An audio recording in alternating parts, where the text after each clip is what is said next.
खाली निसर्ग या विषयावर एक मराठी भाषण दिले आहे. हे भाषण शाळा, स्पर्धा किंवा कोणत्याही कार्यक्रमात उपयोगी पडू शकते. विषय निसर्ग. सन्माननीय अध्यक्ष, मान्यवर शिक्षक वृंद, पालकगण आणि माझ्या प्रिय मित्रमैत्रिणींनो, आज मी आपल्या सर्वांसमोर निसर्ग या अत्यंत सुंदर व महत्त्वाच्या विषयावर काही शब्द बोलणार आहे. निसर्ग म्हणजेच आपल्या सभोवतालचं जीवन.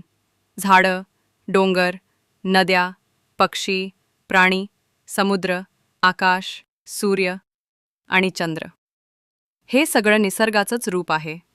निसर्ग आपल्याला सर्व काही निस्वार्थपणे देतो. शुद्ध हवा, पाणी, अन्न आणि जिवंत राहण्यासाठी आवश्यक असलेली प्रत्येक गोष्ट. पण आज आपण काय करत आहोत? वृक्षतोड, प्रदूषण, प्लास्टिकचा वापर, जंगलांची नासधूस यामुळे निसर्गाचा समतोल बिघडत चालला आहे. हवामान बदल, पूर, दुष्काळ, वादळं हे त्याचे परिणाम आहेत. ही एक गंभीर बाब आहे. आपण निसर्गाचे रक्षण करणे ही आपली जबाबदारी आहे. झाडं लावा, पाणी वाचवा, प्लास्टिक टाळा, पर्यावरणपूरक जीवनशैली स्वीकारा. हे छोटे पाऊल पुढे जाऊन मोठा बदल घडवू शकते.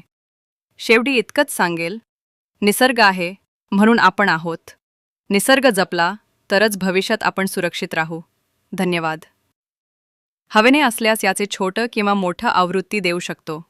भाषणात तुमचं नाव, शाळेचं नाव किंवा विशिष्ट घटक हवे असतील तर तेही जोडता येईल.